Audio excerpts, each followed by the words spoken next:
for 5 minutes. Thank you, and Director Wray, thank you for your time, your patience here in answering all of our questions and your service to our country. It is all very, very much appreciated. You started today, you gave us testimony this morning, a summary, 15 pages describing the programs and priorities of the FBI, of the Bureau. You don't mention in this at all some of the work you've talked about later, which is protecting our elections. And I think, I don't want to put exact words, but you talked about protecting the integrity of our elections, and it's critical to the foundations of our democracy. In fact, election security is national security. However, 2 months ago, Attorney General Sessions, testifying before the Senate Judiciary Committee, said that the Department of Justice had not yet taken any actions towards protecting our elections from foreign interference. It would be a gross understatement to say that I was deeply concerned about his remarks. When he came a few weeks later to this committee, I asked him what had been done, and I was astounded at his answer to say we hadn't done anything. But I was grateful that he said he would take action and work with us.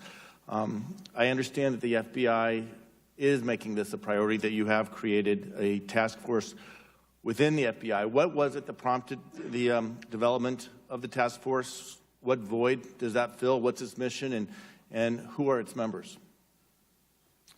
Well, first off, I think, if I might, I think the fact that the Attorney General didn't mention the efforts that we have underway is simply a reflection of the fact that there's lots and lots and lots of things that happen in a gigantic Justice Department, and some of them, may not have been briefed to him as promptly as we should have.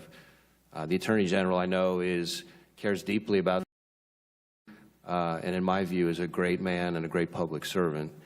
I will say that on in the context of foreign influence in our elections, that was prompted in part by our concerns growing out of all of the dust-up with the ICA, that we knew from that, combined with what we saw from talking with some of our foreign partners, that efforts to interfere not just with our elections, but other countries' elections is a real thing.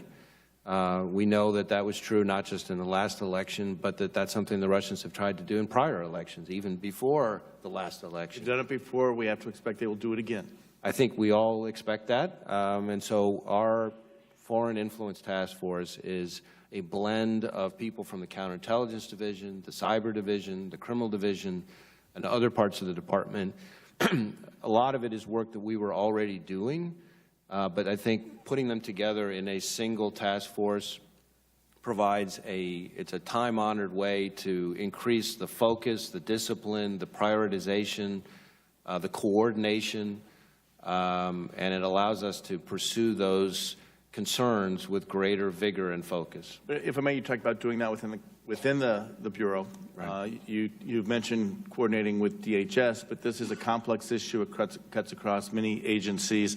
How is the task force working with the other departments, the other agencies, to make sure that we are prepared to protect the integrity of our elections next year?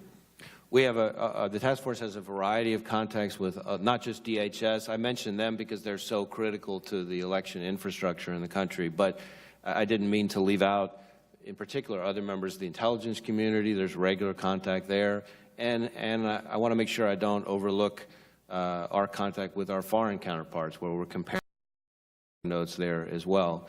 The state election bodies, which of course are an important part of it as well, that happens really more indirectly through DHS and our coordination with DHS. And then, of course, as Congresswoman Handel knows well from her prior life, there are private companies that are an important part of the election infrastructure, and we have some interaction with the private sector as part of this as well. What gives you the confidence that we're 11 months away from our next national election? Primaries are starting in a couple months ahead. What gives you the confidence that we'll be able to protect our elections next year?